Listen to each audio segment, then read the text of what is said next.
सर्वांचं स्वागत आहे. आज आपण 7वा अध्याय शिकणार आहोत.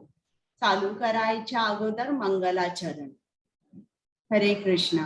ओम अज्ञानतिमिरान्धस्य ज्ञानाञ्जन शलाकया चक्षुरुन्मिलितं येन तस्मै श्री गुरवे नमः. श्री चैतन्य मनोभीष्टं स्थापितं येन भूतले स्वयं रूप गदामह्यं ददाति स्वपदान्तिकम्.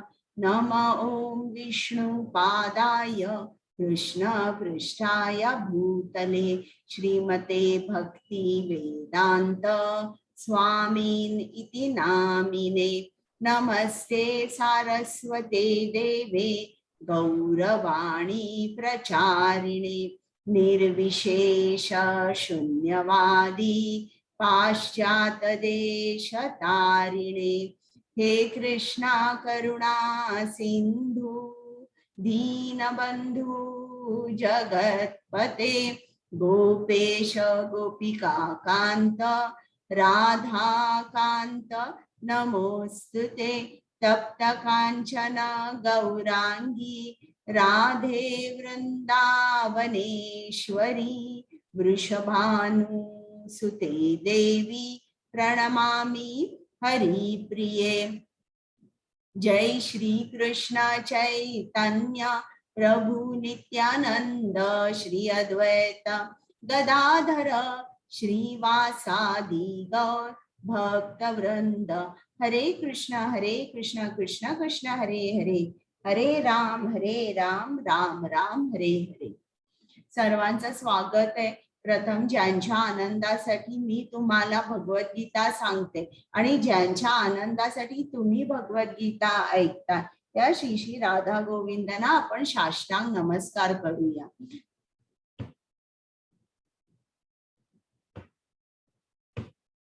कृपामूर्ती श्रील प्रभुपाद ज्यांनी आपल्यासाठी भगवद्गीता सोप्या शब्दात लिहून ठेवली आहे, त्यांच्याशिवाय हा उपक्रम घडू शकला नसता. श्रील प्रभुपादांना सुद्धा साष्टांग नमस्कार. त्याचप्रमाणे नामानिष्ठ प्रभूजी ज्यांनी हा उपक्रम चालू केला, प्रेमा माताजी ज्यांनी मला ट्रेनिंग दिलंय, माझ्या को होस्ट ऍडमिन्स आणि टेक्निकल टीम कीर्तन करायला येतात त्या सर्वांना, कुमुद माताजी पल्लवी माताजी या दोघांनाही आणि मराठी टेक्निकल टीम सर्वांना मनापासून धन्यवाद. आता मी चालू करते.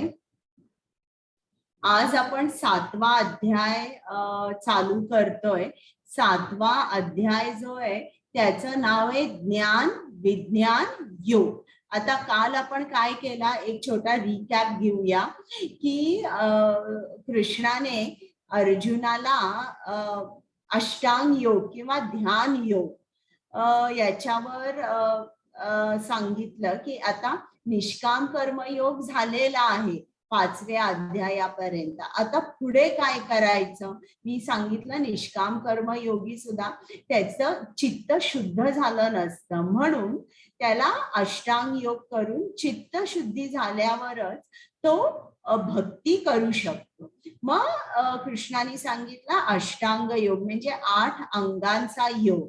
यम नियम हे सगळे मी तुम्हाला सांगितले. आसन प्राणायाम प्रत्याहार ध्यान धारणा समाधी. तर हे आपण अष्टांग योगामध्ये प्रत्येक जे आहे प्रत्येक अंग जे आपल्याला सांगितल्याप्रमाणे भगवद्गीतेत सांगितलंय कसं प्रत्येक अंग आपण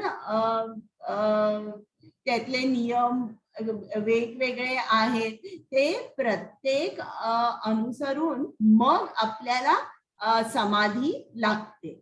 मग त्याच्यानंतर अर्जुनाने सांगितलं की मला हे खूप अवघड वाटतंय, माझं मन कसं आहे खूप चंचल हट्टी बलवान आहे.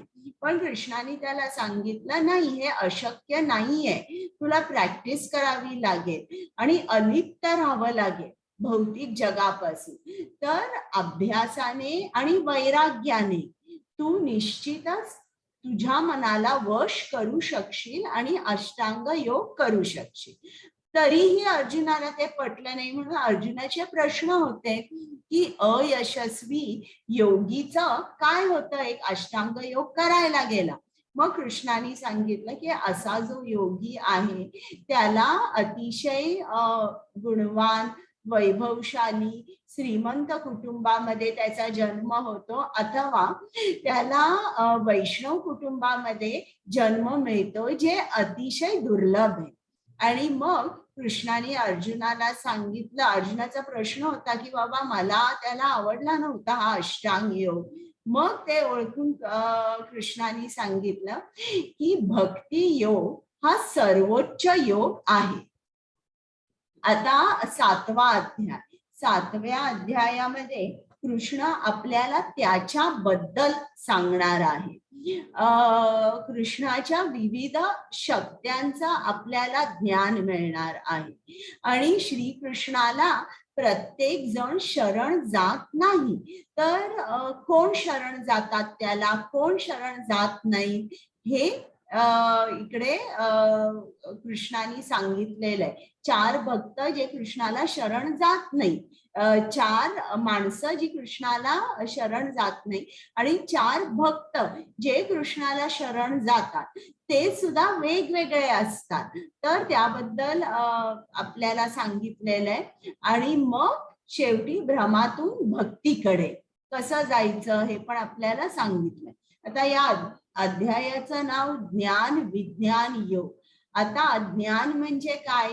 ज्ञान म्हणजे नॉलेज, आणि विज्ञान म्हणजे काय? ते जे ज्ञान आहे त्या ज्ञानाचं जेव्हा आपण ते ज्ञानाचं ऍप्लिकेशन करतो किंवा ते ज्ञान दैनंदिन जीवनात त्या ज्ञानाचं आचरण करतो, त्याला विज्ञान म्हणतात, बरं का? तर आपण बघूया आता ऍप्लिकेशन ऑफ नॉलेज. हरे कृष्ण कुमुद माताजी.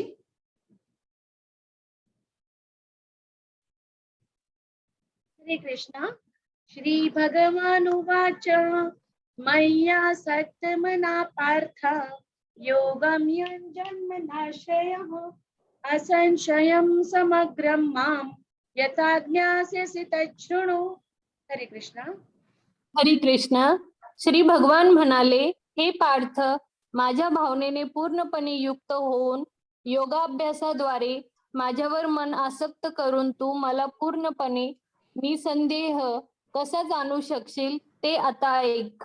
हरे कृष्ण. आता आपण हे जे अध्याय चालू करतोय, 7, 8, 9, 10, 11, 12, हे जे 6 अध्याय आहेत, या 6 अध्याय हे भक्ती योगावर आहे. पहिले जे 6 होते 1 ते 6 त्याच्यामध्ये कर्मयोग सांगितला होता. मग 7 ते 12 यात भक्ती योग सांगितलेला आहे, आणि 13 ते 18 यात ज्ञान योग आहे. तर भक्ती बरोबर मध्ये का? कारण भक्ती खूप महत्वाची आहे. म्हणजे जणू काही एखाद्या बाईकडे खूप सारे मोती असतील, पण तिच्याकडे हिरे एक 5-6 असतील. मग ती काय करेल? छान माळ करेल आणि हिऱ्याचा पेंडंट मधोमध ठेवेल. तर त्याचप्रमाणे भक्ती ही खूप महत्वाची आहे, आणि भक्तीला दोघांचा साथ लागतो. कर्माचा सुद्धा साथ लागतो आणि ज्ञानाचा सुद्धा साथ लागतो. आणि जर या दोघांचा साथ असेल तर भक्ती बीजाचं भक्ती वृक्ष होतं. आता भक्ती योग चालू करण्या अगोदर मला तुम्हाला विचारायचंय की तुम्हाला काय वाटतं की कृष्ण कशाने खूप प्रसन्न होतो? मला तुमच्याकडून उत्तर ऐकायची आहेत. सांगा बरं. हात वर करा किंवा अनम्यूट करा. जप केल्याने. बरं, बरोबर आहे. आणि काही सांगायचं आहे का कोणाला? भक्ती केल्यामुळे. भक्ती केल्यामुळे. पण भक्ती म्हणजे निश्चित काय? म्हणजे नामस्मरण किंवा पूजा. बरं बरं बरं, बरोबर आहे. आणि कोणाला काही सांगायचं आहे का यापेक्षा वेगळं?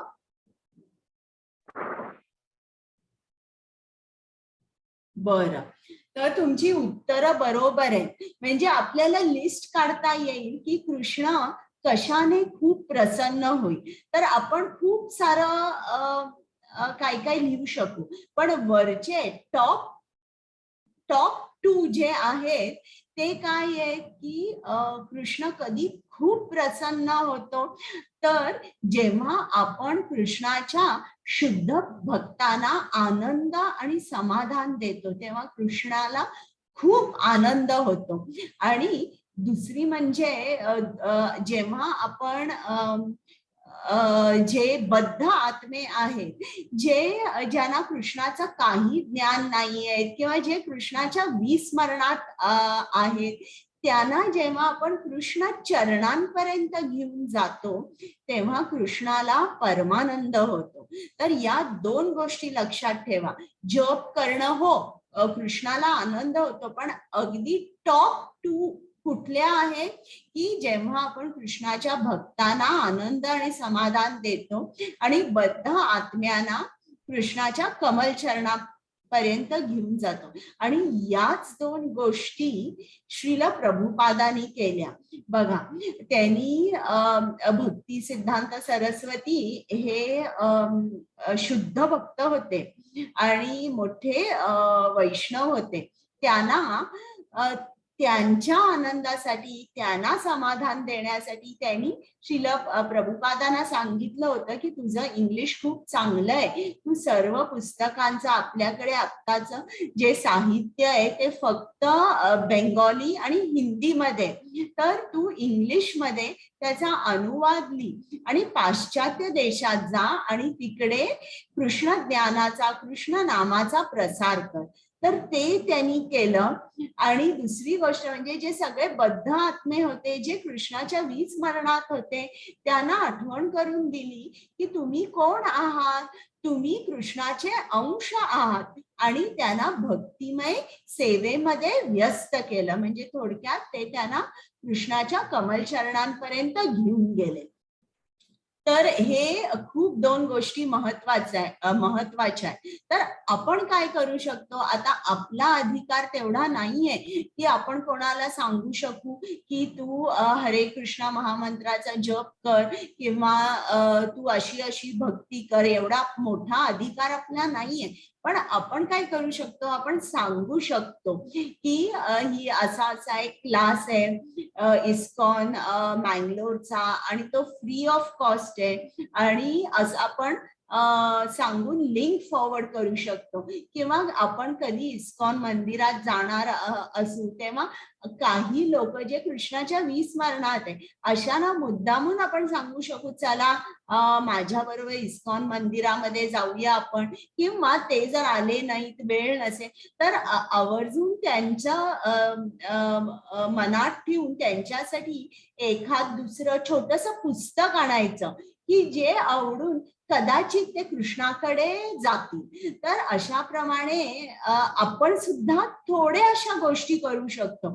भली आपण जे काय भक्ती करतोय किंवा हे कृष्णाला प्रसन्न करण्याचा प्रयत्न करतोय तो म्हणजे खारीचा वाटा आहे. ज्याप्रमाणे प्रभू रामचंद्राच्या सेतू जेव्हा ते बांधकाम चाललं होतं तेव्हा हे सगळे वानर होते, पर्वता एवढे मोठमोठे दगड ते उचलून समुद्रामध्ये फेकत होते. पण एक खार होती, ती काय करत होती, तिच्या तोंडामध्ये वाळूचे दाणे टाकून ती ते दाणे समुद्रात फेकत होती. तर हे जे काय ती खार करत होती, तर त्याचप्रमाणे आपल्याला सुद्धा छोटीशी गोष्ट का असेना आपल्याला ती गोष्ट करता येते आणि ती करायची. आता बघा, आपल्याला असं खूप वाटतं की मला कृष्णाचं दर्शन झालं पाहिजे. मला सांगा बरं, हँड रेस करा, तुम्हाला सर्वांना वाटतं का असं की मला कृष्णाला बघायचंय? वाटतं ना? आता एकच हँड रेस झालेला आहे.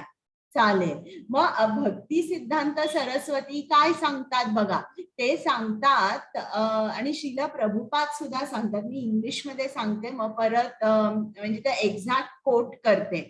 Don't try to see Krishna but try to behave, act and live in such a way that Krishna is pleased to see you. म्हणजे ते काय म्हणतात की तुम्ही कृष्णाला बघायचा प्रयत्न करू नका, पण अशा तऱ्हेने वागा, अशा तऱ्हेने राहा की कृष्णाला असं वाटेल की मला या भक्ताच्या घरी जायचंय, मला या भक्ताला बघायचंय असं.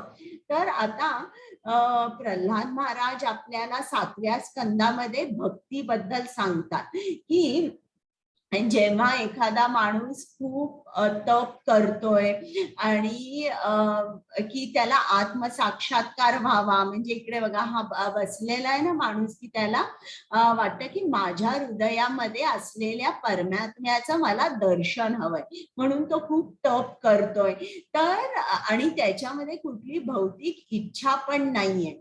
असं जरी असेल तरी आपल्या स्वप्रयत्नाने प्रल्हाद महाराज म्हणतात की आपल्याला प्रेममय भक्ती सेवा मिळत नाही. मग प्रेममय भक्ती सेवा जी आपल्या सर्वांना पाहिजे, आपल्याला कृष्णाच्या भक्तीमध्ये व्यस्त राहायचं आहे. मग ही जी प्रेममय भक्ती आहे ही कोण देऊ शकतं? फक्त 2च जण देऊ शकतात. एक म्हणजे कृष्ण आणि एक म्हणजे कृष्णाचे शुद्ध भक्त. कृष्ण ही प्रेममय भक्ती सेवा जास्त कोणाला देत नाही. तुम्ही कृष्णाकडे गेला, संपत्ती, संतती, तुमचं प्रमोशन, सुंदर पत्नी, हे सगळ्या काही भौतिक इच्छा तो तुम्हाला दे, पण सहजासहजी आणि स्वप्रयत्नाने आपल्याला ही गोष्ट मिळू शकत नाही. प्रेममय भक्ती सेवा फक्त 2च जण देऊ शकतात, एक म्हणजे कृष्ण आणि त्याचे शुद्ध भक्त. तर म्हणून प्रल्हाद महाराज म्हणतात जर आपल्याला प्रेममय भक्ती सेवा हवी असेल तर कृष्णांचे जे शुद्ध भक्त आहे त्यांची चरण धूळ आपल्याला जेव्हा मिळते, म्हणजे आपण त्यांची जेव्हा खूप सेवा करतो, त्यांच्यावर खूप प्रेम करतो, त्यांना आनंद समाधान देतो, तेव्हा मात्र आपल्याला ही प्रेममय भक्ती सेवा मिळते. आता हा जो आहे भक्ती योग, मी तुम्हाला सांगितलं की जे बद्ध आत्मे कृष्णाच्या विस्मरणात आहे त्यांना तुम्ही कृष्णाच्या कमलचरणांपर्यंत घेऊन आला तर त्याला खूप आनंद होतो. आणि हेच थोडस बायबलमध्ये पण सांगितलेलं आहे. जीसस जो आहे त्यांनी सांगितलं की एक म्हणजे गोष्ट आहे, एक मेंढपाळ असतो आणि त्याच्याकडे 100 मेंढ्या असतात. तो त्यांना चरायला घेऊन जातो आणि परत जेव्हा संध्याकाळी येतो बघतो तर 99 आहेत, एक नाहीये. मग ती एक कुठे गेली हा खूप लांब शोधायला जातो. त्याला खूप काळजी वाटते, त्याच्या डोळ्यात पाणी येतं, पण तो असा विचार करत नाही माझ्याकडे 99 मेंढ्या आहेत आणि त्या चांगल्या आहेत, तेवढ्या तरी आल्या ना परत, सगळ्या चांगल्या आहेत नाही. तो खूप व्याकुळ असतो ही एक मेंढी कधी येईल, कुठे हरवली, तिला कोणी खाल्लं का, आणि शोध घेत घेत खूप वेळ तो फिरत बसतो. आणि जेव्हा अखेर त्याला ती मेंढी सापडते तेव्हा त्याला इतका आनंद होतो, परमानंदात जातो तो. म्हणजे तो जो मेंढपाळ आहे, 99 मेंढ्या आहेत त्याचा आनंद त्याला होत नाही. ही एक जी वाममार्गी गेली आहे ही परत आली याचा त्याला खूप खूप आनंद होतो. आणि अगदी असाच आनंद कृष्णाला सुद्धा होतो. आपण सगळे वाममार्गी चाललोय, आपण पाप करतोय, आपण कृष्णाच्या विस्मरणात आहोत, पण जेव्हा आपण जाणतो कृष्ण कोण आहे किंवा आपण कृष्णाचं स्मरण करतो, अगदी कृष्णाला सुद्धा परमानंद होतो. आता इकडे कृष्णाने काय सांगितलंय बघा, की तो आता अर्जुनाला भक्ती योग सांगणार आहे.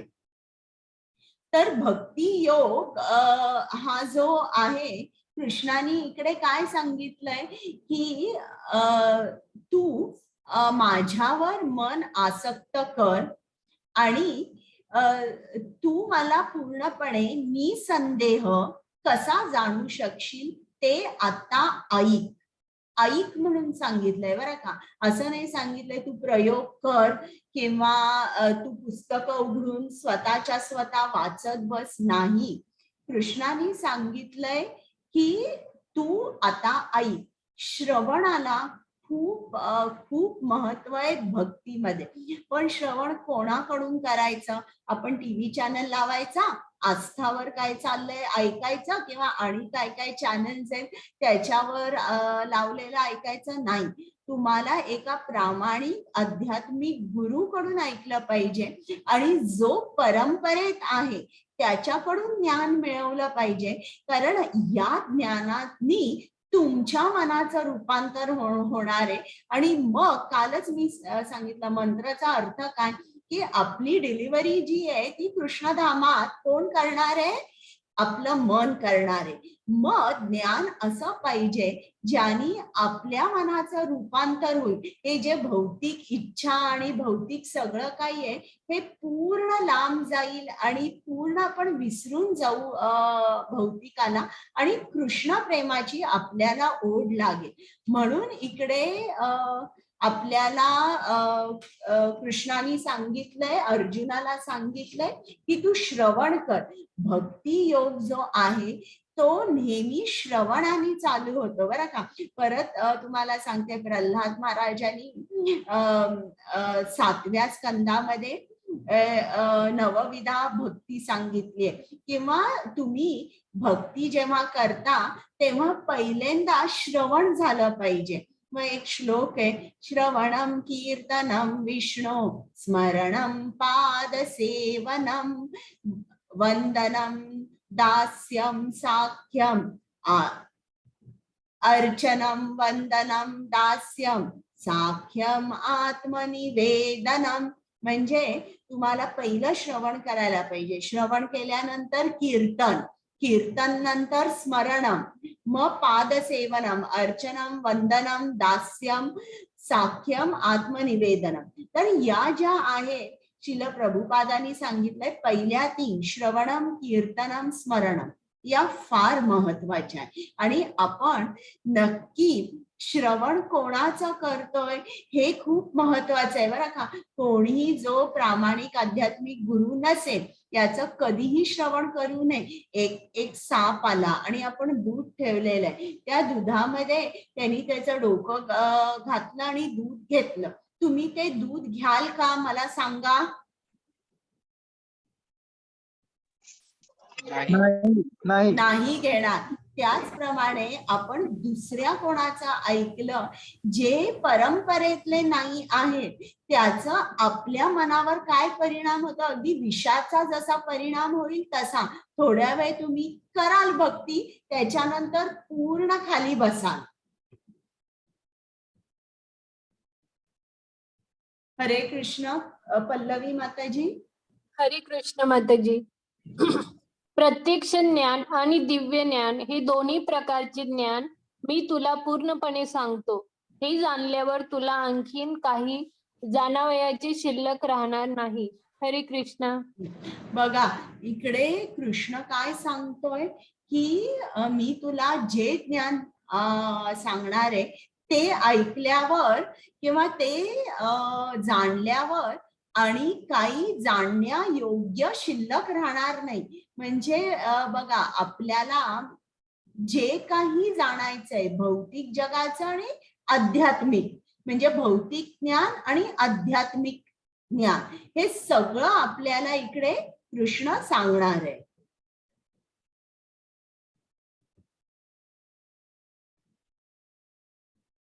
कुमुद माताजी आहेत की लीव्ह झाल्या?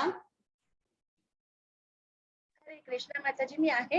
आता हे संपवून मी जाते माताजी. बरं, ओके. मनुष्याणां सहस्रेषु कश्चिद् यतति सिद्धये यतताम् अपि सिद्धानां कश्चिन् मां वेत्ति तत्त्वतः. माताजी मी लिव करते आता. हरे कृष्ण. ओके, हरे कृष्णा. हरे कृष्ण. हरे कृष्ण माताजी. सहस्रावधी मनुष्यांपैकी एखादा सिद्धी प्राप्त करण्याचा प्रयत्न करतो आणि सिद्धी प्राप्त करणाऱ्या त्या मनुष्यांपैकी एखादाच मला तत्वतः जाणतो. हरे कृष्ण. म्हणजे बघा इकडे त्यांनी एक मॅरेथॉन दाखवलेली आहे. किती लोक पळतायत पण मध्ये मध्ये किती गळतायत बघा. एकाचे पाय दुखतायत, काय जण हळूहळू चालतात. शेवटी एखादाच जो आहे तो पहिल्या क्रमांकावर त्याला पहिला क्रमांक मिळतो आणि तो फिनिश लाईन क्रॉस करतो. तर त्याचप्रमाणे कृष्ण म्हणतो की खूप जण प्रयत्न करतात पण शेवटी आणि सिद्धी सुद्धा प्राप्त होते त्यांना बरं का. पण सिद्धी प्राप्त, लाखो सिद्धी प्राप्त झालेल्या मनुष्यांमध्ये एकच मला तत्वतः जाणतो. इतकं आहे. आता मला कोणी प्रश्न विचारला होता ना की इकडे पहिल्या दिवशी 400 लोक होते, मग आता किती कमी झालेत. आज तर एकदम 50 पण नाहीयेत, किती कमी आहेत माणसं. मग त्याचं उत्तर मी तुम्हाला आज देणार आहे. त्यातला एक भाग हा आहे की इकडे कृष्णानेच सांगितलंय की सगळी माणसं हे जे मला तत्वता जाणू शकत नाही, म्हणजे जो आपण कृष्णाकडे जायला निघालेलो आहे त्या ती जी वाट आहे मध्ये मध्ये अनेक लोक गळतात. आणि तुम्ही सगळे इकडे भगवद्गीता रोज 1 तास येऊन ऐकता, त्याला सुद्धा कारण आहे बरं का. ते जे कारण आहे ते पुढे आहे पुढल्या श्लोकांमध्ये. हरे कृष्ण. हरे कृष्ण माताजी. अनुवाद वाचू माताजी डायरेक्टली. अच्छा, मला वाचायचं आहे ना, मी सारखी विसरते. भूमिरापो नलो वायू खं मनो बुद्धिरेव च अहंकार इति यं मे भिन्ना प्रकृती अष्टधा. हरे कृष्ण.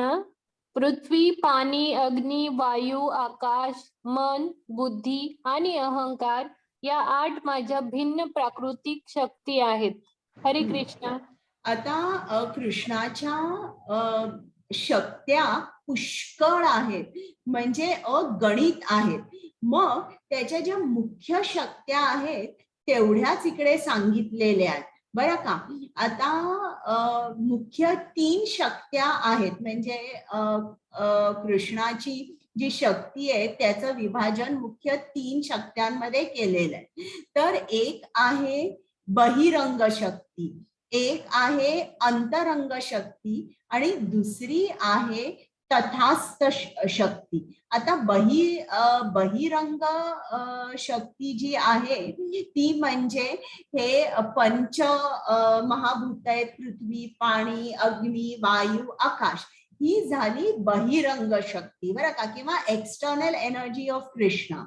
आता अंतरंग शक्ती, अंतरंग शक्ती म्हणजे कृष्णाचं आध्यात्मिक जग, वैकुंठ लोक किंवा गोलोक वृंदावन, जिकडे कृष्ण आपल्या भक्तांबरोबर वास करतो. जे शुद्ध भक्त आहेत त्यांच्या बरोबर तो वास करतो आणि तिकडे त्याच्या लीला चालू असतात.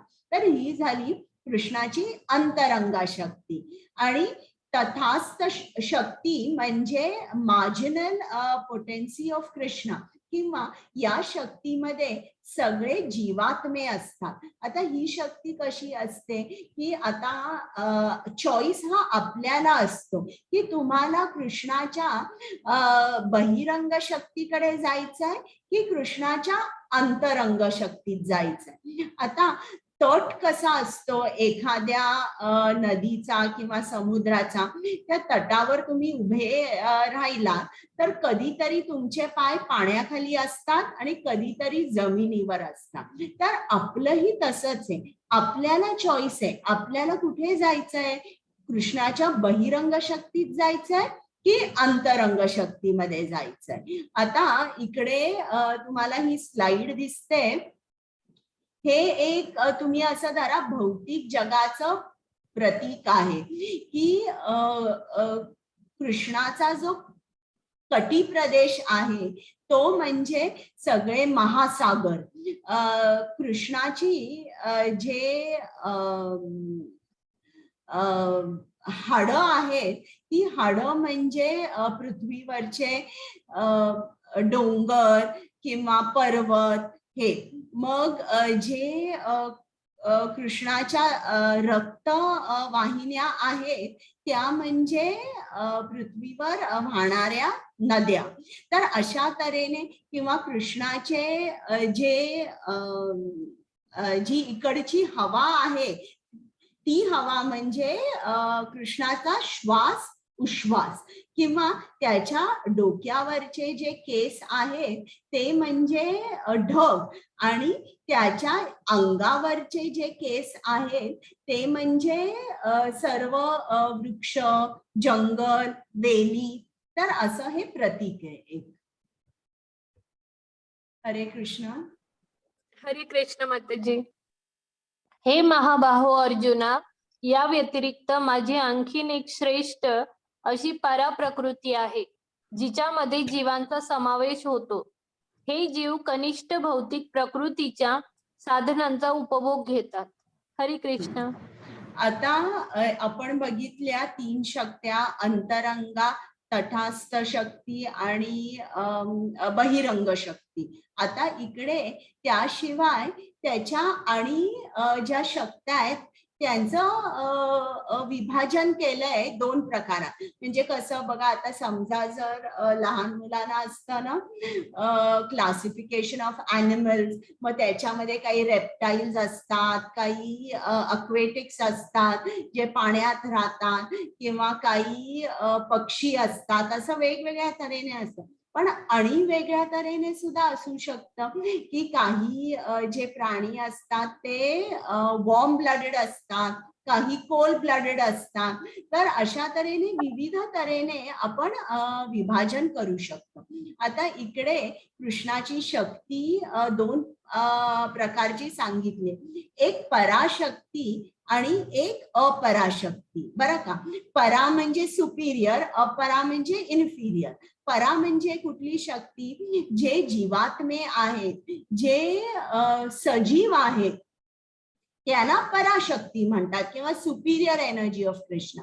आणि अपरा म्हणजे काय, जी इन्फिरियर एनर्जी, म्हणजे तुम्हाला हे पृथ्वी, नद्या, वृक्ष हे जे सगळे आहेत याला अपराशक्ती किंवा इन्फिरियर एनर्जी ऑफ कृष्णा म्हणतात. मग असं का म्हटलंय, एक परा, एक अपरा, एक सुपिरियर, एक इन्फिरियर, दोन्ही शक्त्या कृष्णाच्याच आहेत. आता इकडे श्रील प्रभुपादांनी सांगितले की ही जी पराशक्ती आहे, जे तुम्हाला सगळे सजीव दिसतात, हे अपराशक्तीचा फायदा, अपराशक्तीचा वापर करतात आपल्या फायद्यासाठी आणि त्याच्यावर स्वामित्व दाखवतात. म्हणून ती जी शक्ती आहे तिला अपरा किंवा इन्फिरियर म्हणतात. आता बघा, एखाद्या पक्षीला एक लाकूड तोड्या आहे, तर तो जो वुडपेकर असतो त्याला काय म्हणतात, त्या पक्षाला लाकूड तोड्या पक्षीच म्हणतात ना? सुतार पक्षी. अच्छा, सुतार पक्षी. तर तो काय करतो, एका वृक्षामध्ये छान तो घर करू शकतो. म्हणजे वृक्षाचा वापर तो स्वतःचं घर करण्यासाठी करतो. आता समजा जर आपल्याला घर बांधायचंय, आपण सुद्धा काय करतो, पृथ्वीचा उपयोग करतो, दगडांचा उपयोग करतो आणि आपण छान घर बांधतो. आता आपणच काय, तर एखादी मुंगी सुद्धा असेल, ती पृथ्वीचा वापर वापर करून केवढा मोठा वारूळ तयार करते. तर अशा तऱ्हेने जी सजीव आहे, ही जी आहे पराप्रकृती, ती अपराचा वापर आपल्या स्वतःसाठी करते.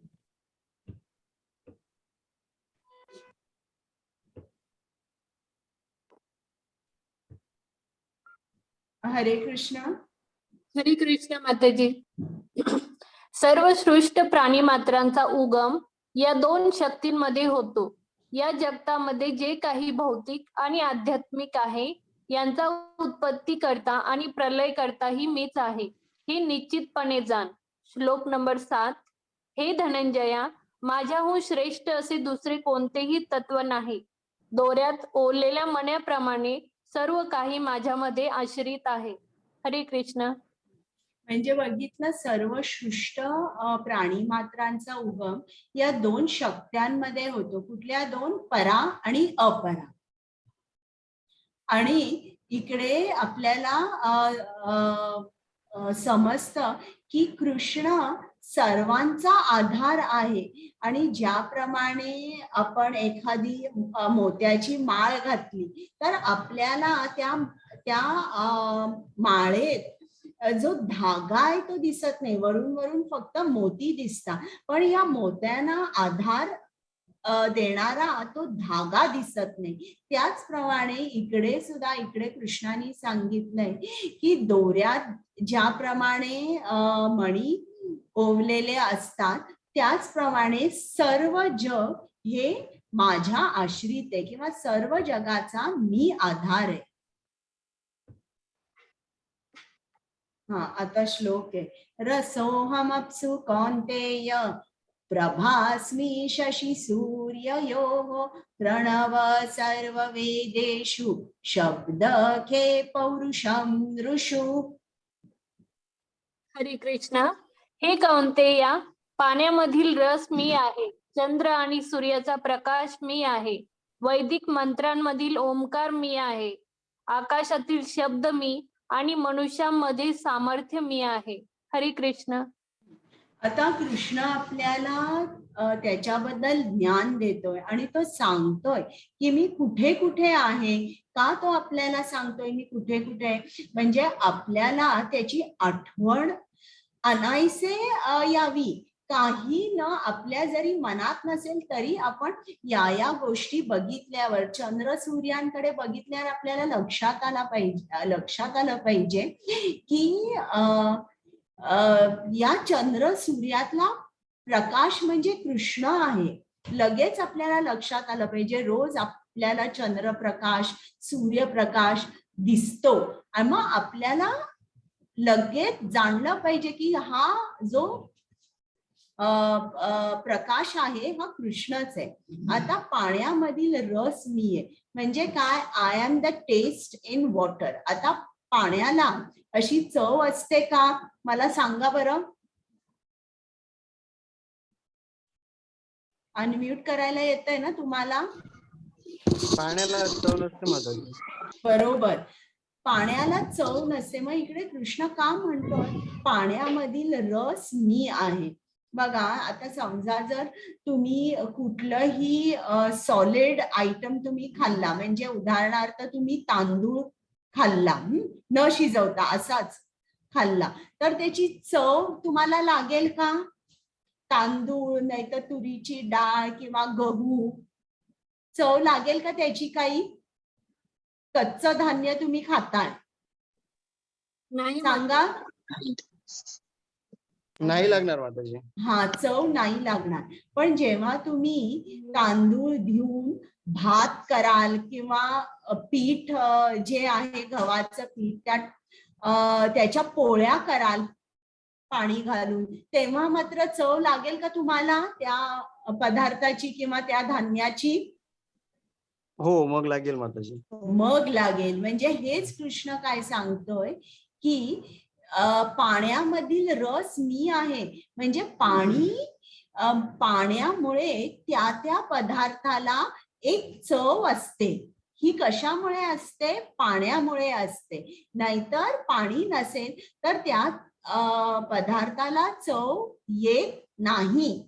तर हे तुम्ही लक्षात ठेवलं पाहिजे जेव्हा कृष्ण म्हणतो की I am the taste in water.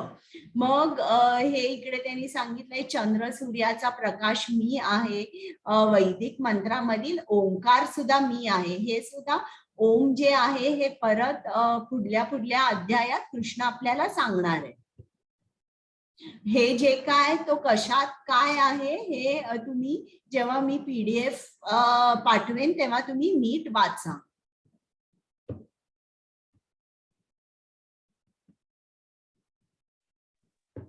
हरे कृष्ण माताजी. हरे कृष्ण. सात्विक, राजसिक आणि तामसिक हे सर्व भाव माझ्या शक्तीनेच अभिव्यक्त होतात. एका दृष्टीने मी सर्व काही आहे, परंतु मी स्वतंत्र आहे. मी प्राकृतिक गुणांच्या अधीन नाही, उलट तेच माझ्या अधीन आहेत. श्लोक नंबर 13. त्रिगुणांनी म्हणजे सात्विक, राजसिक आणि तामसिक गुणांनी मोहित झाल्यामुळे हे संपूर्ण जगत त्रिगुणातीत आणि अविनाशी आहे. माझे स्वरूप जाणत नाही. हरे कृष्ण. तर आता इकडे काय सांगितलंय की कृष्ण एका दृष्टीने सर्व काही आहे परंतु स्वतंत्र आहे. मग हे समजावून सांगायला एक छान मी तुम्हाला उदाहरण देते की एखादा खूप मोठा बिझनेसमॅन आहे आणि त्याचा बिझनेस जगभर आहे. आता मला सांगा की समजा जर हा इंडियामध्ये हा बिझनेसमॅन आहे, अमेरिकेमध्ये त्याचा बिझनेस सुद्धा चालू आहे, जगभरात चालू आहे, तर अमेरिकेत त्याला जावं लागेल का की त्याचा बिझनेस की एखादी जर कोणाला सही पाहिजे असेल किंवा काय पाहिजे असेल त्याला हे सगळं त्याच्या ऑफिसमध्ये बसून किंवा फोनवर करता येतं का? मला सांगा बरं. त्याला पर्सनली प्रेझेंट राहायला लागतं का अमेरिकेत? नाही. आपल्याला माहितीये मोठमोठे उद्योगपती असतात ते काय प्रत्येक जिकडे त्यांची इंडस्ट्री असते तिकडे जात नाही. त्यांचं काम फॅक्सद्वारे, ईमेलद्वारे किंवा एका फोनद्वारे होऊ शकतं. त्यांना सही सुद्धा करायला जावं लागत नाही. तर अगदीच तसं कृष्ण पूर्ण स्वतंत्र आहे. आणि ज्याप्रमाणे मी त्या उद्योगपतीचं सांगितलं की सर्व काही त्याच्या अधीन आहे. त्याला जर वाटलं आज मला माझ्या अमेरिकेचा बिझनेस बंद करायचा तर तो त्या क्षणी बंद करू शकतो. किंवा मला खूप मोठा एक्सपान्शन करायचंय त्या क्षणी तो करू शकतो. म्हणजे तिकडे न जाता सुद्धा तो त्याला सगळ्या गोष्टी करता येतात. आता इकडे पुढचं 3 गुणांनी, आता हे गुण जे आहेत हे मी तुम्हाला 14व्या अध्यायामध्ये सांगणार आहे बरं का सगळं. पण लक्षात ठेवा सात्विक म्हणजे चांगुलपणाचा गुण आहे. राजसिक म्हणजे इकडे ज्यांच्या खूप इच्छा असतात आणि फळाशी आसक्त असतात त्यांना आपण राजसिक म्हणतो. आणि तामसिक म्हणजे खूप निद्रा, आळस आणि अज्ञान असतं, अशी जी माणसं असतात ही तामसिक असतात. मग 3 गुणांनी मोहित झाल्यामुळे हे संपूर्ण जग जे आहे म्हणजे ही जी माणसं आहे त्याला कृष्णाचे अविनाशी स्वरूप जाणता येत नाही. बघा आपण ही जी माणसं आहेत ही कशी आहेत. आता समजा जर एक कारागृह असेल, या कारागृहामध्ये पोलीस रोज कैद्यांना पकडून आणताय. आता एकदा समजा जर त्या राज्यातला राजा आहे त्याला इच्छा झाली की मला कारागृह बघायचा आहे आणि तो गेला तर त्या कैद्यांना काय वाटतं हा पण आपल्यापैकीच आहे इकडे रोज. तर या कारागृहामध्ये पोलीस कैद्यांनाच घेऊन येतात तर हा पण जो राजा आहे हा पण आपल्यासारखाच एक आहे. अगदी तसंच आपल्याला सुद्धा वाटतं की कृष्ण कोण आहे, आपल्यापैकीच एक आहे. आपल्यासारखाच एक माणूस आहे. आपण ते जाणू शकत नाही की खरंच हा कृष्ण परमेश्वर आहे. का नाही आपण जाणू शकत? कारण 3 गुणाने आपण मोहित झालो असतो.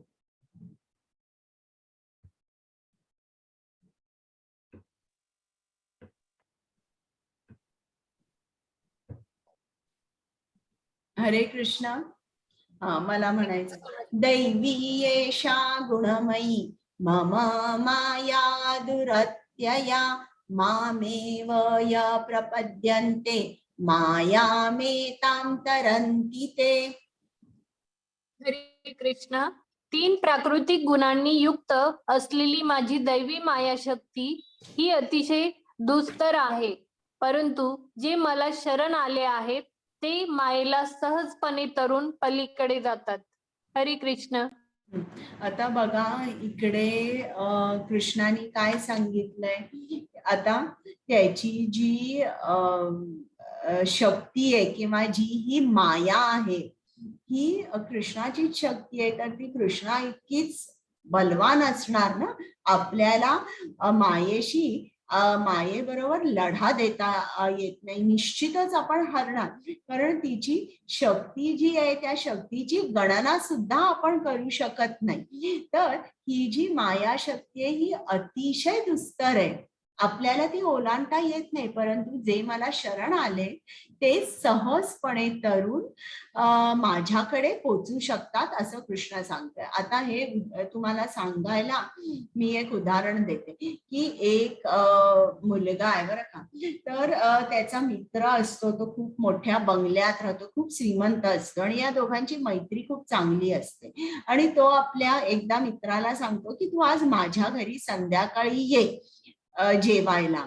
आणि हा मित्र संध्याकाळी जातो, दिलेला पत्ता असतो तिकडे जातो आणि बघतो मोठं घर आहे, एकदम गेट पण एकदम मोठा आहे. आणि हा गेट उघडणार आणि जाणार तितक्यात एक कुत्रा अकराळ विक्राळ येतो आणि जोर जोरात भुंकायला लागतो. आणि तो भुंकायला लागल्यावर हा खूप घाबरतो आणि त्याला असं वाटतं, बापरे हा कुत्रा आता मला फाडून खाईल, आता काय करूया, आपण परत जाऊया. याला कुत्र्याबरोबर तर मी काय भांडू शकणार नाही. मग तो विचार करतो की आता मी फोन करतो माझ्या मुलाला, माझ्या मित्राला, आणि बघतो तो आहे का, उत्तर देतोय का. आणि फोन करतो तो मुलगा. आणि हा मित्र म्हणतो, अरे घाबरू नकोस माझ्या कुत्र्याला, तू जरा 2 मिनिटं थांब. आणि तो मित्र बाल्कनीमध्ये येतो आणि कुत्र्याला सांगतो, हाक मारून सांगतो, सिट डाऊन. आणि तो कुत्रा एकदम खाली बसतो. आणि मग हा मित्र बाल्कनीमध्येच उभा असतो आणि सांगतो त्याच्या मित्राला की तू दार उघड आणि बेधडक आत ये. जेव्हा हा मुलगा चालत चालत आत जातो, कुत्रा जो अकराळ विक्राळ, जो एवढा भुंकत होता, त्याला मारायला फाडायला तयार होता, आता तो एका जागी बसलाय, त्याचं डोकं खाली आणि डोळ्यांनी डोळे पण मिळवत नाहीये त्या मित्राकडे जो आत चालत चाललेला आहे. आणि अशा तऱ्हेने ही जी माया आहे ही अशीच आहे.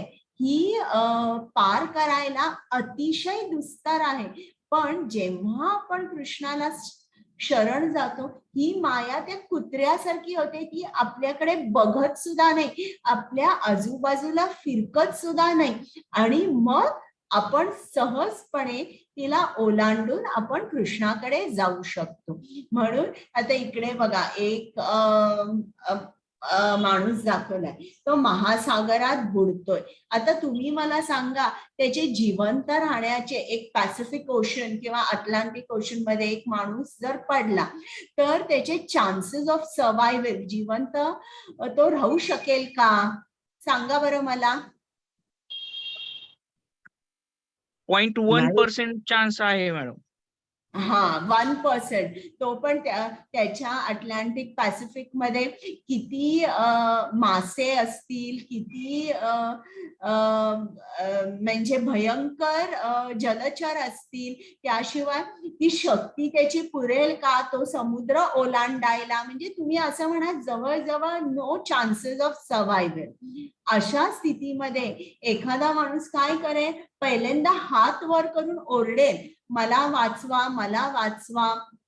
आणि त्याला वाटेल की त्याला माहितीये की भयंकर जलचर आहे आणि माझी शक्ती तेवढी नाहीये, म्हणून मी हात तरी वर करीन. जर एखादं जहाज तिकडनं चाललं असेल तर मला कदाचित माझा आवाज ऐकून ते माझ्यापाशी येईल आणि माझा प्राण वाचेल.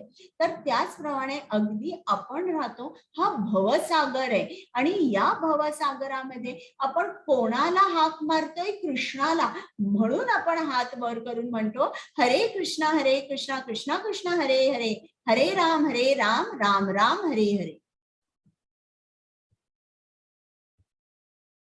हरे कृष्ण. न मां दुष्कृतिनो मूढा प्रपद्यन्ते नराधमाः मायया परज्ञाना आसुरं भवम् आश्रिताः. हरे कृष्ण.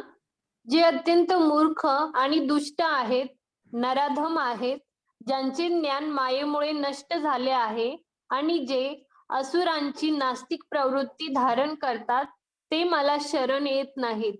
हरे कृष्ण. आता कृष्ण म्हणतोय मी सर्वांना सांगतोय की ही माया अतिशय दुस्तर आहे आणि तुम्हाला ही करताच येणार नाही. एकच इलाज आहे, तुम्हाला माझ्याकडे यायचं असेल ना, ओनली वन वे, तुम्ही मला शरण या, मग सहजपणे तुम्हाला माझी प्राप्ती होईल. तर आता कृष्ण आपल्याला सांगतोय मी एवढं सांगतोय सर्वांना माझ्याकडे या, माझ्याकडे या, पण तरी देखील काही लोक आहेत की जी माझ्याकडे येत नाहीत, ते मला शरण येऊच शकत नाही. तर ते का शरण येऊ शकत नाही? त्यांची मानसिकता काय असते? तर इकडे कृष्णाने सांगितलंय 4 तऱ्हेची लोक मला शरण येत नाही. एक म्हणजे जे अत्यंत मूर्ख आणि दुष्ट आहेत, बरं का. तर आता इकडे मूर्ख म्हणजे काय त्यांनी सांगितलंय की त्यांनी एक उदाहरण दाखवलेलं आहे की एक गाढव आहे, आपण म्हणतो ना गाढव म्हणजे मूर्ख. हे गाढव काय करतंय, त्याच्या अंगावर खूप ओझी वाहून घेऊन जाते. का? त्याला वाटते एवढी ओझी वाहून घेऊन गेल्यावर माझा मालक मला 4 घास खायला देईल. बघा किती मूर्ख आहे. त्याला माहित नाहीये की आजूबाजूला शेत आहेत, पर्वत आहेत, जिकडे त्याला फ्री ऑफ कॉस्ट फुकट त्याला गवत खायला मिळणार आहे. नाही, त्याला असंच वाटतं मी काम केल्यावर मला खायला मिळणार. अगदी तद्वत आपल्याला सुद्धा असंच वाटतं की मी काम केलं तरच माझं पोट भरणार. हे जरी योग्य किंवा हे बरोबर आहे, आपण काम केलं नाही, आज आमच्याकडे की पैसे वरून पडणार नाहीयेत, आपल्याला खायला नाही मिळणार, पण किती करायचं आणि फळाशी किती आसक्त राहायचं, हे आपण याचा बॅलन्स स्ट्राईक करता आला पाहिजे. मग जे लोक फळाशी खूप आसक्त आहे, जसा त्याला ते खाणं हवंय आणि त्या खाण्यासाठी आपण इतकं काम करायचं की आपल्याला जपासाठी वेळ उरत नाही आणि शक्ती राहत नाही, हे करणं चुकीचं आहे. आता दुसरे नराधम म्हणजे इकडे त्यांनी उदाहरण दिलेलं आहे जगाई आणि मदाई. हे खूप लोक हे दारू प्यायचे, बायकांच्या पाठी जायचे, खून करायचे, मग लोकांना फसवायचे, म्हणजे सगळे काही विकर्म असतील ते हे करत होते. परंतु एकदा काय झालं, नित्यानंद स्वामींनी त्यांना सांगितलं की तुम्ही हरिनाम का घेत नाही, तुम्ही कृष्णाचं नाम का घेत नाही, तुम्ही हे जे तुमचं जीवन चाललंय ना ज्या दिशेने ते चुकीचं आहे. मग या दोघांपैकी एकट्याने त्याच्या हातात दारूची बाटली होती. दारूची बाटली घेतली आणि नित्यानंदांच्या कपाळावर मारली. मग तिकडनं रक्त आलं. रक्त जेव्हा इतर भक्तांनी बघितलं तेव्हा ते लगेच चैतन्य महाप्रभूकडे गेले आणि घडलेली घटना सर्व सांगितली. चैतन्य महाप्रभूंना खूप राग आला आणि त्यांनी त्यांचा कृष्ण अवतार दाखवला आणि त्यांनी सांगितलं की आता मी सुदर्शन चक्राने या दोघांचा वध करतो.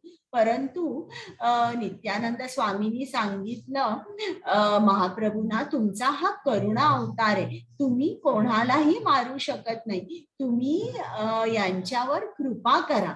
मग महाप्रभूंनी त्यांचा वध न करता त्यांना सांगितलं की तुम्ही महामंत्र म्हणा. आणि मग जेव्हा त्यांना समजलं की महाप्रभूंच्या करुणेमुळे आपला प्राण वाचलेला आहे तेव्हा त्यांनी महाप्रभूंचे पाय धरले. तर हे जे आहेत यांना आपण नराधम म्हणतो. नराधम हे कधीही जाऊ शकत नाही कृष्णाकडे. आता इकडे हे जे झालं, ही लोक गेली आणि मग महाप्रभूंनी त्यांना माफ केलं. याला म्हणतात कॉजलेस मर्सी, म्हणजे कारण नाहीये कृपा दाखवायला तरी देखील महाप्रभूंनी त्यांच्यावर कृपा केली. आता तिसरी माणसं जी कोणी जात नाही ती म्हणजे ज्यांचे ज्ञान मायेमुळे नष्ट झाले. म्हणजे काय, जी खूप शिकलेली लोक आहेत, सायंटिस्ट म्हणा किंवा डॉक्टर्स म्हणा, हे काय म्हणतात की नाही, काहीही देव नाहीये आणि जे काय तुम्हाला जरी रोग आले तरी आम्ही त्या रोगांचं निवारण करू शकू, आम्ही तुमची जीन बदलू, जीन मॅपिंग. आणि देव मात्र इकडे नाहीये. इकडे सगळं जे काय आहे ते सायन्स आहे. सगळं जे काय होतं त्याला एक सायंटिफिक एक्सप्लेनेशन आहे असे म्हणतात. म्हणजे अशी माणसं आपण म्हणतो यांचं ज्ञान मायेने हिरावून घेतलंय. आणि असुर जे नास्तिक प्रवृत्तीचे असतात बघा, आता इकडे त्यांनी काय दाखवलंय, रावण दाखवलाय आणि तो तप करतोय. तो तप का करतोय, तो त्याला जे काही राज्य आहे, जे देवाचं राज्य आहे किंवा जे कृष्णाचं राज्य आहे किंवा जे ब्रह्मदेवाचं आहे, ते सगळं त्याला स्वतःसाठी पाहिजे. म्हणजे त्याचं तप करण्या पाठचा उद्देश काय आहे की मला देव बनायचंय. म्हणजे हा जो माणूस आहे याच्या मनामध्ये किंचित सुद्धा कृष्ण प्रेम नाहीये, कुठल्याही देवाबद्दल प्रेम नाही, तर स्वतःचा विचार करतो, मला पॉवर पाहिजे, मला संपत्ती पाहिजे, मला पूर्ण राज्य पाहिजे. तर अशी लोक सुद्धा कृष्णाकडे जाऊ शकत नाही. आता कृष्ण सांगणारे त्याच्याकडे कुठली कुठली लोक जातात आता आपण ऐकूया. चतुर्विधा भजन्ते मां जना सुकृतिनोऽर्जुन आर्तो जिज्ञासुरर्थार्थी ज्ञानी च वरतर्षभ. हे भरत श्रेष्ठ अर्जुना, 4 प्रकारचे पुण्यात्मा माझी भक्ती करू लागतात. अर्थ, अर्थार्थी, जिज्ञासू आणि ज्ञानी. हरी कृष्ण. म्हणजे भक्त 4 प्रकारचे असतात बघा. काही जणांना पैशाची खूप गरज असते, ते काय करतात, कृष्णाकडे जातात आणि म्हणतात की कृष्ण मला थोडी संपत्ती हवी आहे. त्यांना आपण अर्थार्थी म्हणतो, ज्यांना संपत्ती पाहिजे. आर्त म्हणजे काही जण संकटात सापडलेले असतात तेव्हा ते कृष्णाकडे जातात आणि सांगतात की कृष्ण मला हे संकट आहे, माझ्या संकटाचे निवारण कर. किंवा काही लोक जिज्ञासू असतात. जिज्ञासू म्हणजे काय, आता एखादं संकीर्तन चाललंय आणि काही माणसं बघतात. त्याच्या एखाद्या माणसाला वाटेल हे काय चाललंय, हे एवढे आनंदी कसे आहेत, हे फक्त हरे कृष्ण म्हणताय, पण काय करतात हे, हरे कृष्ण का म्हणतायत, हे त्यांनी काय होतं. म्हणून तो एका माणसाला संकीर्तन करतोय त्याला विचारतो. मग तो माणूस सांगतो आमच्या मंदिरात ये, रोज आमच्या मंदिरात भगवद्गीतेचं प्रवचन असतं आणि त्याच्यानंतर प्रसाद असतो. मग तो म्हणतो ठीक आहे. अशा तऱ्हेने तो कृष्णाकडे जातो आणि ऐकतो का आपण कृष्ण नाम घ्यायचं. आणि ज्ञानी म्हणजे काय, की त्याला ज्ञान असतं की कृष्ण कोण आहे, मी कृष्णाचा कोण आहे, मला कृष्णाची प्राप्ती करून घ्यायची, म्हणून तो कृष्णाकडे जातो. आता हे 4 तऱ्हेचे भक्त कृष्णाकडे जातात. आता तुम्ही हात वर करा बरं आणि मला सांगा, इकडे हा गजेंद्र आहे, त्याचा पाय या मगरीने पकडलेला आहे आणि तो देवाला हाक मारतो. आता हा कुठला भक्त आहे, आर्त, अर्थार्थी, जिज्ञासू की ज्ञानी, कुठला आहे भक्त, अर्थ भक्त. बरोबर. द्रौपदी, आता इतरांनी पण उत्तर द्या. द्रौपदी कोण आहे, आर्त, बरोबर. आता इकडे ध्रुव आहे, ध्रुवचा त्याच्या वडिलांनी तो त्याच्या वडिलांच्या मांडीवर बसायला गेला होता आणि त्याचे वडील मोठे राजे होते.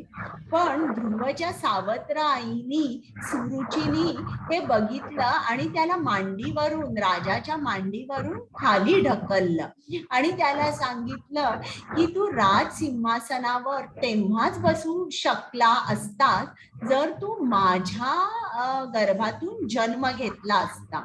आणि हा क्षत्रिय होता, याला खूप राग आला, म्हणून हा जंगलामध्ये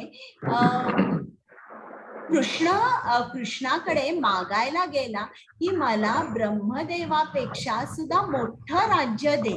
मग हा ध्रुव कोण आहे, आर्त, अर्थार्थी, ज्ञानी की जिज्ञासू, जिज्ञासू, अर्थार्थी. आणि हा सुग्रीव कोण आहे, अर्थार्थी आहे, अर्थार्थी. अर्थार्थी. कारण त्याला जग मिळवायचंय. हा, त्याला त्याचं राज्य हवं होतं परत हरवलेलं. बरं, आता इकडे व्यासमुनी आहेत हे आणि त्यांची पत्नी गर्भवती आहे. गर्भवती असताना त्यांनी आपल्या पत्नीला भागवत कथा सांगितली. हे सगळं भागवतम ऐकून तिच्या गर्भात असणारे शुकदेव म्हणाले की मी गर्भातून बाहेर येत नाही. या भौतिक जगामध्ये अनेक प्रलोभनं आहेत ज्याने मी आकर्षित होईन आणि कदाचित कृष्णाला विसरेन, म्हणून मला बाहेरच यायचं नाही. मग व्यासदेवानी कृष्णाला विनंती केली आणि श्रीकृष्ण त्याच्या घरी आले आणि त्याने शुकदेवाला सांगितलं की तू जन्म घे. मग कृष्णाच्या सांगण्यावर शुकदेवानी जन्म घेतला. पण तपोबलावर ते जेव्हा त्यांचा जन्म झाला त्याच्यानंतर त्यांच्या तपोबलाने ते एकदम 16 वर्षाचे झाले आणि ते घर सोडून लगेच वनामध्ये गेले. तर आता शुकदेव हे कोण होते बरं मला सांगा, ज्ञानी होते की जिज्ञासू होते की अर्थार्थी की आर्त, ज्ञानी, बरोबर. इकडे सुद्धा हे शुकदेव गोस्वामी आणि हे परीक्षित महाराजांना माहित होतं त्यांचं मरण कधी येणार आहे, डे आणि डेट दोन्ही माहित होतं. तर ते आपल्या नातेवाईकांना, मित्रांना भेटायला नाही गेले, ते थेट शुकदेव गोस्वामीकडे गेले आणि ज्याचं मरण येणार आहे अशा माणसाचं कर्तव्य काय हा प्रश्न विचारला. म्हणजे ते ज्ञानी होते. आणि इकडे नैमिषारण्यामध्ये जे ऋषीमुनी जमलेले आहे त्यांनी शौनक मुनींना नाही, त्यांनी सूत गोस्वामींना सांगितलं की तुम्ही जी भागवत कथा शुकदेव गोस्वामींकडून ऐकली तीच आम्हाला पुन्हा सांगा. तर हे कोण होते? हे जिज्ञासू होते. त्यांना ऐकायचं होतं की अशी काय ही कथा आहे, यात काय काय आहे. तर हे जे ऋषी मुनी होते हे जिज्ञासू होते. हरे कृष्ण. हरे कृष्ण माताजी. यापैकी जो पूर्ण ज्ञानात आहे आणि जो सदैव शुद्ध भक्ती सेवेत मग्न असतो तो श्रेष्ठ, कारण मी त्याला खूप प्रिय आहे आणि तो मला प्रिय आहे. हरे कृष्ण. आता कृष्ण सांगतो या 4 भक्तांपैकी त्याला कोण आवडतो. तर कृष्ण त्याला सांगतो, कृष्ण आपल्याला सांगतो की जो ज्ञानात आहे तो भक्त मला अतिशय आवडतो, कारण जो आर्त आहे त्याचं संकट दूर गेल्यावर तो मला विसरू शकतो आणि विसरतोय. ज्याला संपत्ती हवी आहे, अर्थार्थी संपत्ती मिळाल्यावर तो परत माझ्याकडे येत नाही. जो जिज्ञासू आहे त्याची जी इच्छा, त्याची जी जिज्ञासा आहे ती पुरी झाली की तो परत येत नाही. पण ज्ञानी हा आहे त्याला पूर्ण मी कोण आहे हे माहित आहे आणि तो माझे चरण कधीच सोडत नाही. आणि म्हणून हा जो भक्त आहे तो मला खूप प्रिय आहे आणि त्यालाही मी खूप प्रिय आहे. बहुनाम जन्म मान बहुनाम जन्मनामन्ते ज्ञानवान मां प्रपद्यते वासुदेव सर्वम इति स महात्मा दुर्लभा. हरे कृष्ण. अनेक जन्म आणि मृत्यूनंतर ज्याला वास्तविक ज्ञान होते तो मी अस्तित्वातील सर्व गोष्टींच्या कारणांचे परम कारण असल्याचे जाणून मला शरण येतो, असा महात्मा अत्यंत दुर्लभ असतो. हरे कृष्ण. आता इकडे बघा, इकडे आपल्याला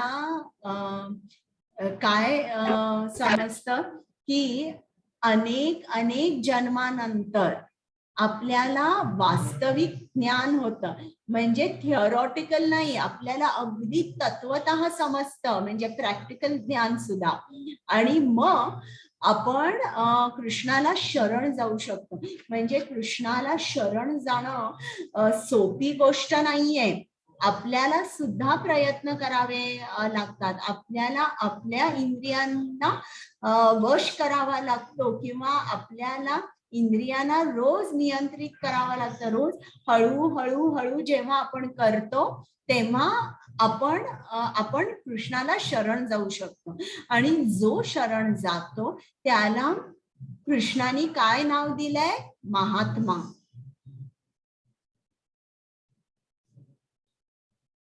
हरे कृष्ण. हरे कृष्ण. ज्यांचे ज्ञान भौतिक कामनांनी हिरावलेले आहे ते अन्य देवदेवतांना शरण जातात आणि आपल्या स्वभावानुसार आराधनेच्या विशिष्ट विधिविधानांचे पालन करतात. श्लोक नंबर 21. मी परमात्मा रूपाने प्रत्येकाच्या हृदयात स्थित आहे. जेव्हा मनुष्य विशिष्ट देवतेची उपासना करण्याची इच्छा करतो तेव्हा त्या विशिष्ट देवतेवर मी त्याची श्रद्धा दृढपणे स्थिर करतो, जेणेकरून तो त्या देवतेची उपासना करण्यात स्वतःला समर्पित करू शकतो. हरे कृष्ण. इकडे देवतांची आराधना चालली आहे. बरं देवदेवतांच्या आराधनेबद्दल सांगितलंय. आणि इकडे याला डेमिगॉड वर्शिप म्हणतात. इकडे बरेच जण भगवद्गीताचा क्लास सोडून जातात बरं का. तर इकडे बघा, कृष्णाला शरण जाणं सोपं नाहीये. काही लोक कृष्णाला शरण जात नाही. हे तर मी तुम्हाला सांगितलेलं आहे अगोदर. जे अत्यंत मूर्ख, दुष्ट, नराधम वगैरे असतात ते तर कृष्णाकडे जाऊ शकत नाही. पण काही लोक अशी नसतात, मूर्ख नसतात, दुष्ट नसतात, नराधम नसतात, तरी देखील ती का नाही जाऊ शकत कृष्णाकडे? कारण त्यांच्या खूप भौतिक इच्छा असतात. इतक्या भौतिक इच्छा असतात की मग ते देवदेवतांना शरण जातात. आणि तुम्हाला मी सांगितलंय 4थ्या अध्यायात लिहिलेलं आहे की 3रा अध्याय वाटतं की देवदेवतांना शरण गेल्यावर ते शीघ्र फळ देतात, लवकर फळ मिळतं.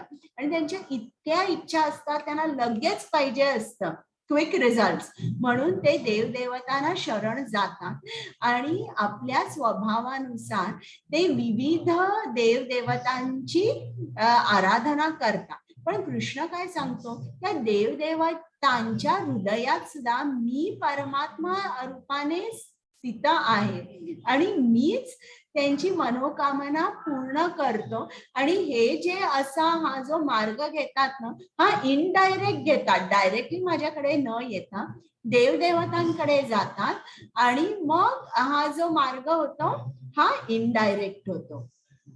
तुम्ही ऐकलं ना, काही जण म्हणतात की मी शिवभक्त आहे, मी दुर्गा भक्त आहे. श्रील प्रभुपाद म्हणतात Demi God worship is going Midway. म्हणजे काय, आपण पूर्ण जिकडे आपल्याला जायचंय त्या धामाला न जाता कुठेतरी मध्ये जाऊन थांबलेलो आहे. आणि हे उदाहरण सांगायला ते म्हणतात की एक श्रीमंत माणूस आहे आणि एकदा त्या श्रीमंत माणसाला एका सिनेमा कॉम्प्लेक्सच्या बाहेर, सिनेमा थिएटरच्या बाहेर त्याला एक गरीब माणूस दिसतो.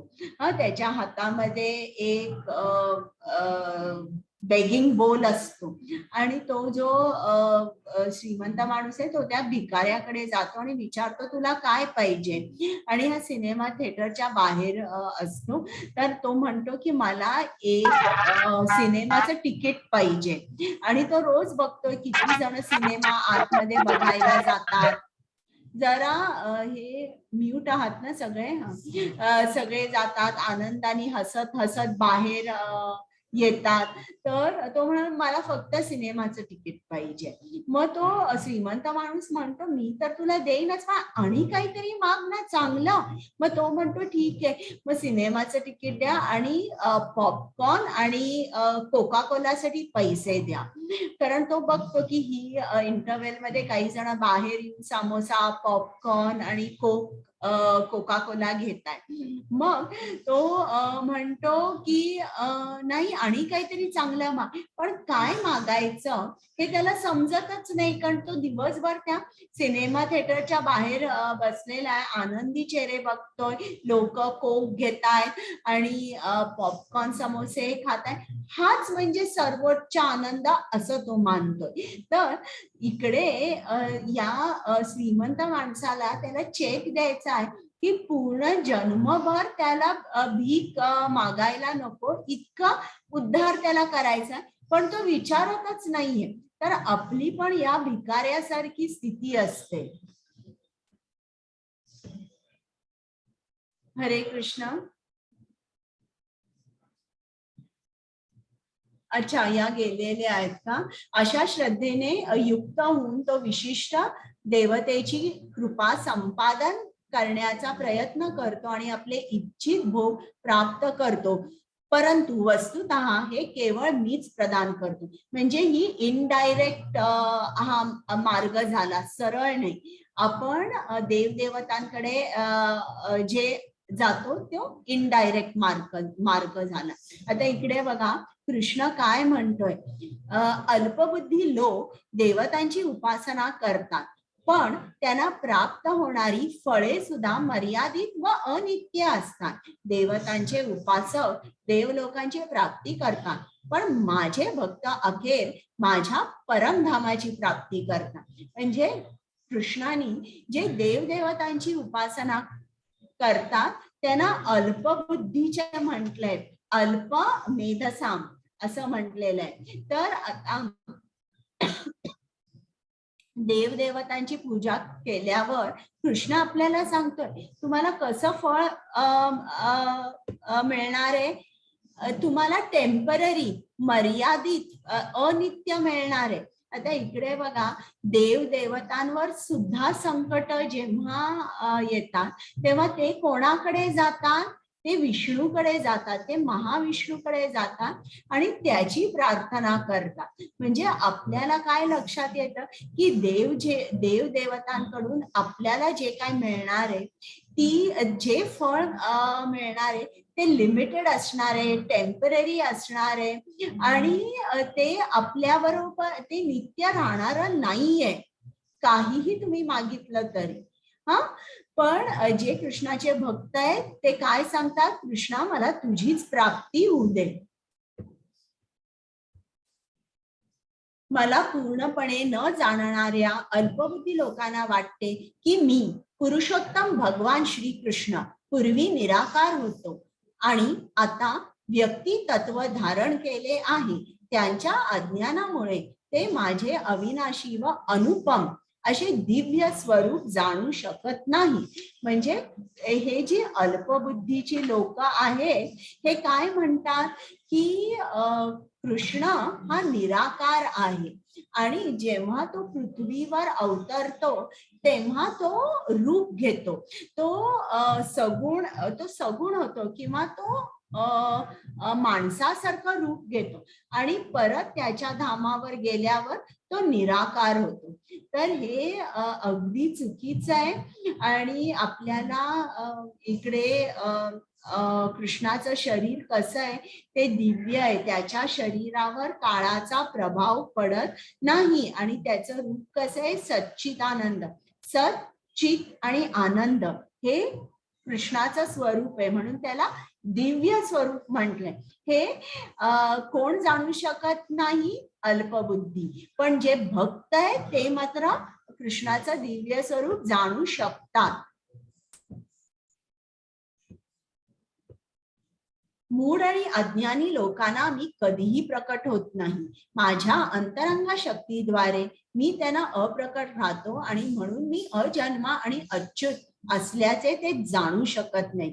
अर्जुन, मी पुरुषोत्तम भगवान भूतकाळात घडलेले सर्व काही, घडत असणारे सर्व आणि भविष्य काळात घडणारे सर्व काही जाणतो. मी सर्व जीवांना जाणतो, परंतु मला कोणीही जाणत नाही. आता कृष्ण जे मूढ आणि अज्ञानी लोक आहेत त्यांच्या समोर तो कधीच प्रकट होत नाही. म्हणजे जर आता जे महाभारताच्या वेळेला कोण कृष्णाला ओळखू शकलं, दुर्योधन ओळखू शकला का? दुर्योधन ओळखू शकला नाही. मग अशी जी लोक असतात मूढ अज्ञानी, कृष्ण काय करतो, जणू काही त्यांच्या डोळ्यासमोर एक पडदा ठेवतो आणि खरं काय आहे ते जाणू शकत नाही. आणि इकडे आपल्याला कृष्ण काय सांगतोय की मीच तुम्हाला निर्माण केलेलं आहे, मला तुमचं सर्व काही माहित आहे, मी जीवांना जाणतो, पण कोणी मला जाणू शकत नाही. कोणी कृष्णाला का नाही जाणू शकत? कारण कृष्ण आपल्या निर्माता आहे, पण कृष्ण मात्र आपल्याला जाणू शकतो. तो आपला भूतकाळ भविष्य काळ सगळं काही त्याला माहित असतं. आता 1-2च अध्याय. येषां त्वन्तगतं पापं जनानां पुण्यकर्मणा ते द्वन्द्व मोह निर्मुक्ता भजन्ते मां दृढ व्रताः. ज्यांनी या जन्मी आणि पूर्वजन्मी पुण्यकर्मे केली आहेत आणि ज्यांनी पाप कर्मे पूर्णपणे नष्ट केली आहेत ते द्वंद्वरूपी मोहातून मुक्त होऊन आणि दृढ निष्ठेने माझ्या सेवेमध्ये युक्त होता. म्हणजे तुम्ही जे भगवद्गीता ऐकायला येताय ते ही साधी सुधी गोष्ट नाहीये. रोज 1 तास बसून भगवद्गीता ऐकायची. तुम्ही श्रवण सेवा करताय, तुम्ही हे का बसू शकता, का येऊ शकताय रोज? कारण या जन्मी पूर्वजन्मी काहीतरी पुण्य कर्म केलेली आहे किंवा पाप कर्मे तुमची पूर्णपणे नष्ट झाली आहेत, म्हणून तुम्ही सलग 1 तास बसून भगवद्गीता आनंदाने ऐकू शकता. आणि हेच कारण आहे, अगोदर पहिल्या दिवशी 400 लोक आली होती, पण आता आणि दर खेपेला असंच होता, त्याची 50% सुद्धा लोक राहत नाही. तर हे कारण आहे बघा, हे कृष्णानेच सांगितलेलं आहे. पूर्णपणे मतपरायण झालेले, जे मला भौतिक सृष्टीचा संचालक, देवतांचा नियंत्रक, सर्व यज्ञांचा अधिष्ठाता भगवान म्हणून जाणतात, ते मृत्यू समयी सुद्धा मला जाणू शकतात. म्हणजे इकडे कृष्ण आपल्याला काय सांगतोय की जे पूर्णपणे मन त्यांचं माझ्या भक्तीमध्ये व्यस्त असतं, तर ही लोक मला मृत्यू समयी सुद्धा पूर्णपणे जाणू शकतात. आता एक फक्त ही गोष्ट आहे, ही मी तुम्हाला सांगते की शुद्ध भक्त जो असतो त्याचा परिणाम एखाद्या विकर्मीवर सुद्धा कसा होतो बघा. एकदा नारद मुनी चालले होते, जंगलातून चालत चालत जात असताना त्यांना एक मृगारी दिसला. हा सर्व प्राण्यांना अर्धवट मारत होता आणि हे प्राणी विव्हळत होते. हे बघून नारद मुनींना खूप दुःख झालं आणि वाईट वाटलं. ते मृगारीला म्हणाले, अरे तू या प्राण्यांना असा अर्धवट का मारतोस, आणि तू जे काय करतोयस हा विकर्म आहे, असा धंदा तू करू नकोस. मग हा मृगारी काय म्हणाला की माझा उदरनिर्वाह या प्राण्यांवर चालतो.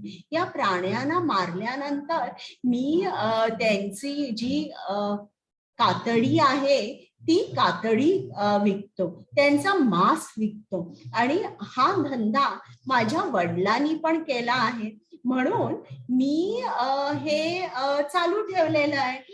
मग हे ऐकल्यानंतर नारद मुनी म्हणतात की बाबा हे जे काय तू करतोयस हे खूप मोठं पाप आहे, आणि हे मात्र तू आता हे असं काही पाप करू नकोस. मग मृगारी म्हणतो, मग मी काय खाऊ, मला खायला कोण देणार?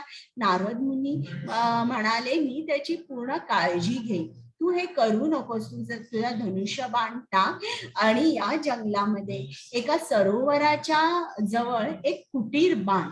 त्या कुटीरामध्ये कुटीराच्या समोर एक तुळशी वृंदावन ठेव किंवा तुळस लाव, आणि तू आणि तुझी बायको इकडे येऊन राहा, आणि रोज तुम्ही हरे कृष्ण महामंत्राचा जप करा, आणि तुझ्या भोजनाची व्यवस्था मी करतो.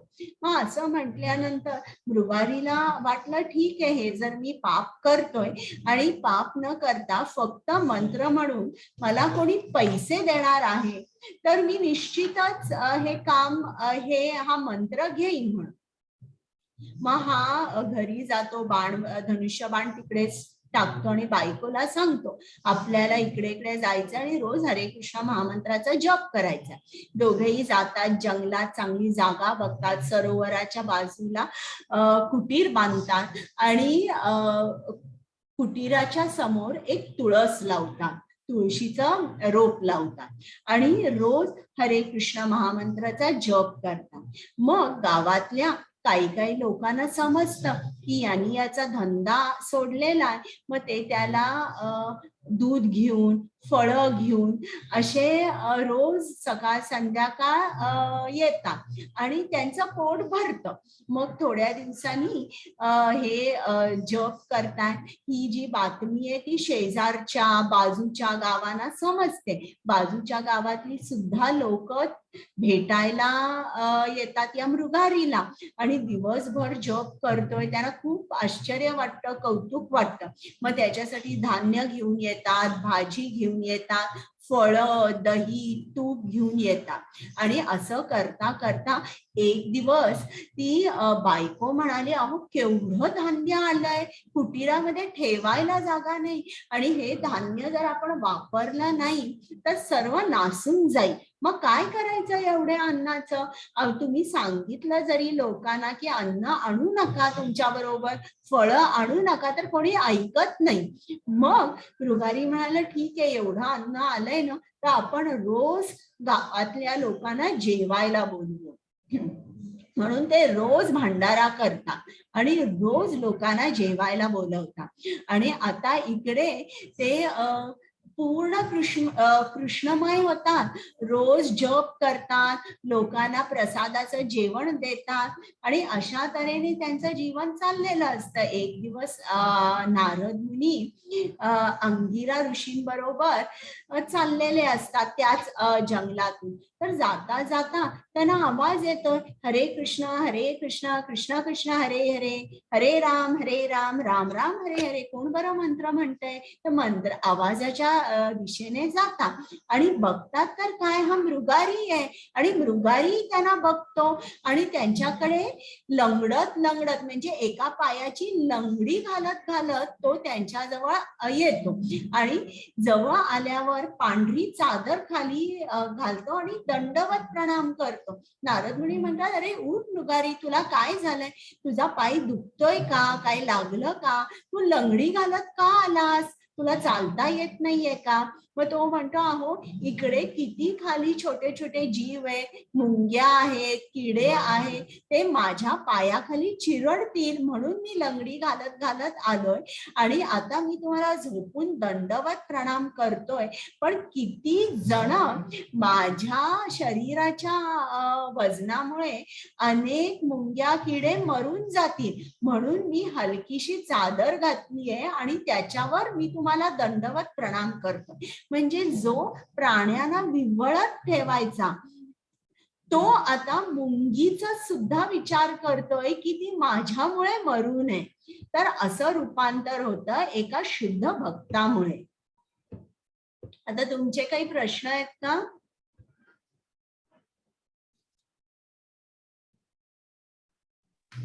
माताजी हरे कृष्णा. हरे कृष्ण, बोला. तिरुपती बालाजीचं रूप आपलं कृष्णाचंच रूप आहे का? हो, बालाजी ना, बालाजी म्हणजे हो. खरं म्हटलं तर ते नारायणाचं रूप आहे. उद्याच्या अध्यायात मी सांगणार आहे नेमका विष्णू कोण आहे, नारायण कोण आहे, हे सगळं उद्याच्या अध्यायात मी तुम्हाला सांगणार आहे. थँक्यू माताजी. बरं, आणि कोणाचे प्रश्न आहेत का? हरे कृष्ण माताजी, प्रश्न विचारू शकतो? हो, विचारा. कृष्णाचे चिरंजीव ज्यांचं नाव होतं प्रद्युम्न, त्यांच्याबद्दल काही माहिती कळू शकेल का? आता मला प्रद्युम्नाबद्दल सांगता नाही येणार इतकी माहिती. म्हणजे इतकंच सांगू शकीन की ते कृष्णपुत्र होते. हरे कृष्ण माताजी. भागवतामध्ये दिलेली आहे बरीच कथा त्यांची, पण ते कथा रूप होईल. तुम्हाला एक्झॅक्टली काय पाहिजे? नाही, फक्त त्यांची माहिती हवी होती. माहिती हवी होती कारण का? तो लिखित इतिहास कुठे मला आढळला नाहीये. बरं, मी बघते श्रीमद भागवतम मधलं जर काय मला मराठीत मिळाले, इंग्लिश मधलं मिळालं तर चालेल का? माझं इंग्लिश फार पुअर आहे, पण तुम्ही जर मराठीमध्ये दिलं. बरं, मग मी बघते, उद्या सांगायचा प्रयत्न करते थोडस. हरे कृष्ण माताजी. हरे कृष्ण. बरं, आता मला एक सर्वांना सांगायचं आहे. हरे कृष्ण आता भक्ती योग झालेला आहे, आपण हरे कृष्ण म्हणतोय मंत्र. हरे कृष्णाचा अर्थ काय आहे? हरे कृष्ण कृष्ण कृष्ण हरे हरे, हरे राम राम राम हरे हरे. आता हरे म्हणजे कोण? हरा म्हणजे कृष्णाची अंतरंगा शक्ती म्हणजे राधा. तर तिला हरा म्हटलेलं आहे आणि जेव्हा आपण संबोधून बोलतो तेव्हा ते हरे होतं. म्हणजे राधाचं जसं राधे होतं तसं हरे. कृष्ण म्हणजे कोण? जो सर्वांना आकर्षित करतो तो कृष्ण. आणि राम म्हणजे कोण? जो आनंदाचा उगम आहे. आणि किंवा राम म्हणजे बलराम सुद्धा. कृष्ण एकटा कधीच अवतरत नाही, तो नेहमी बलरामाबरोबर अवतरतो. तर हरे कृष्ण मंत्राचा अर्थ काय आहे की हे राधे, तू मला कृष्णाच्या प्रेममय भक्ती सेवेमध्ये व्यस्त ठेव. म्हणजे आपण राधेला विनंती करतोय की मला कृष्ण प्राप्ती होऊ दे, ही आपण विनंती राधेला करतोय. आणि जेव्हा आपण राधेला विनंती करतो, कृष्ण कसा असतो? तो त्याच्या शुद्ध भक्तांच्या कंट्रोल मध्ये असतो.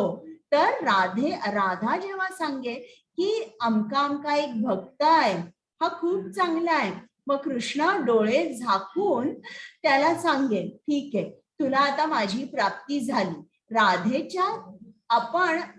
राधेच्या थ्रू जेव्हा आपण जातो तेव्हा आपलं काम एकदम सोपं होतं. तर असा आहे हरे कृष्ण महामंत्राचा अर्थ. आता आणि काही कोणाला प्रश्न विचारायचे आहेत?